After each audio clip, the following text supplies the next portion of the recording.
नमस्कार दोस्तों, मैं हूं आपका दोस्त विक्रम सिसोदिया और आप देख रहे हैं हमारा यूट्यूब चैनल विक्रम वाणी। कहानी आज की शुरू करते हैं। आमतौर पर जब कहीं शादी होती है शहरों में तो रिसोर्ट की बात होती है। बच्चे डिमांड करते हैं कि रिसोर्ट अच्छा बड़ा वाला होना चाहिए, हम ब्यूटी पार्लर पर तैयार होने जाएंगे, हमें शेरवानी भी चाहिए, हमें कोट पैंट भी चाहिए, हमें लहंगा सूट भी चाहिए। और घर की जो महिला सदस्य हैं और जो पुरुष सदस्य हैं कहते हैं कोट पैंट पहनना है या पगड़ी पहनना है। और भी कई सारी डिमांड होती है। इसके अलावा और भी जिस तरह ढोल अलग होंगे। आजकल तो देखने में आ रहा है कि 11 ढोल होने चाहिए, पंजाब से ढोल आएंगे, हरियाणा से ढोल आएंगे। तो ये तो रही बात शहरों की। शहरों में भी जो डिमांड है वो उनको उपलब्ध कराने के लिए कुछ संस्थाएं भी हैं, कुछ केटरिंग व्यवस्था भी है, कुछ उनको ऑर्गेनाइज करने के लिए कुछ दुकानें भी हैं। तो वो व्यवस्था वहाँ पर मुकम्मल हो जाती है। लेकिन बात करें गाँवों की या छोटे स्तर के लोगों की, मध्यम वर्गीय परिवारों की, तो वहाँ पर खाना कहीं भी सड़क पर भी टेंट लगा कर खिला देते हैं। ढोल होता है वो एक ढोल पर भी नाच लेते हैं। लेकिन आजकल देखने में आ रहा है कि सबसे ज़्यादा जो डिमांड है गाँव में या जो छोटे लोग, छोटे स्तर के लोग हैं जिनके पास अधिक पैसा नहीं है, उनकी डिमांड रहती है कि शादी में हर काम में अगर कमी रख दी जाए लेकिन डीजे तो होना चाहिए। क्योंकि डीजे जो होता है वो अच्छे अच्छे को नाचने में मजबूर कर देता है। और आजकल सभी शादियों में देखने में आता है कि घरों पर भी डीजे लग जाते हैं, वूफर साउंड लग जाते हैं। और जो मेहमान आते हैं उनसे नाचने की रिक्वेस्ट की जाती है तो पाँव अपने आप चलने लग जाते हैं। यानी जो नाचना नहीं जानता है, जो कहता है कि मैं नहीं नाचता हूँ, वो भी नाचने लग जाता है। तो कहानी आज डीजे की है। तो शुरू करते हैं आज की कहानी। घटना है 26 जून आज सुबह 8 बजे की। राजस्थान का भीलवाड़ा और भीलवाड़ा जिले का बनेड़ा थाना और बनेड़ा थाना का गांव सारोलिया खेड़ा। सारोलिया खेड़ा में किसान गोवर्धन माली सुबह अपने खेत पर गया था। तो वहाँ पर वो सोचता है कि सिंचाई के लिए जो है वो मोटर चालू कर दूँ कुएं की। तो वो जब स्विच के पास जाता है हाथ लगाने, तो उसे कुएं में से नज़र आता है कुछ पड़ा है। तो कुएं में वो जब झांक कर देखता है तो उसे पता चलता है कि यहाँ तो डेड बॉडी पड़ी है।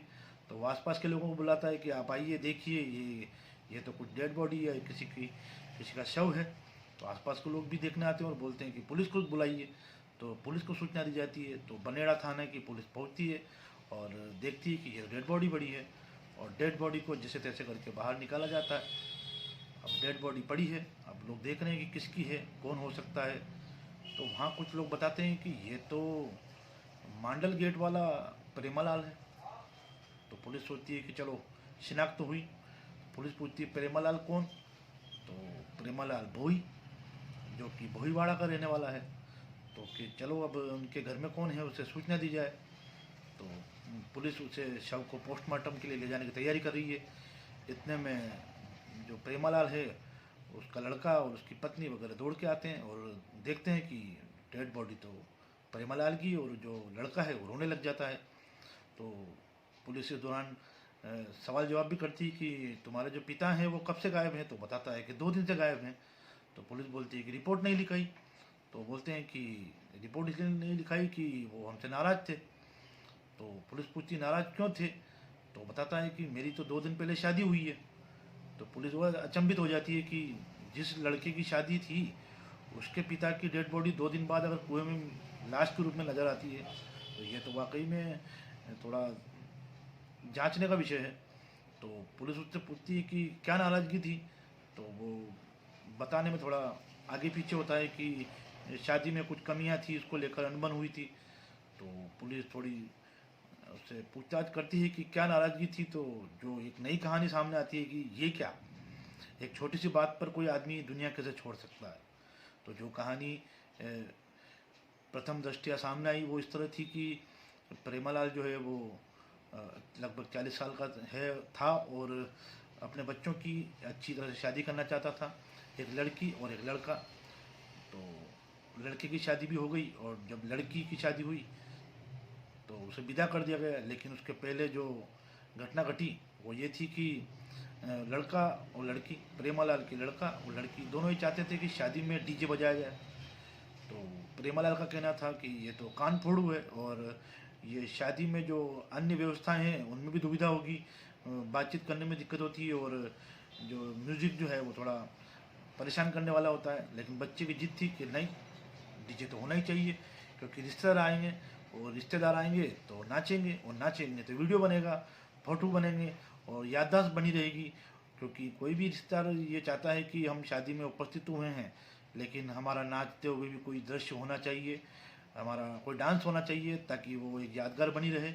तो शादी तो हो चुकी थी और प्रेमालाल ने जिद पकड़ ली थी कि डीजे तो नहीं बजेगा, क्योंकि डीजे का अतिरिक्त खर्चा भी था, 5,000, 10,000 या हो सकता है 15 से 20,000। तो डीजे शादी में नहीं लगा।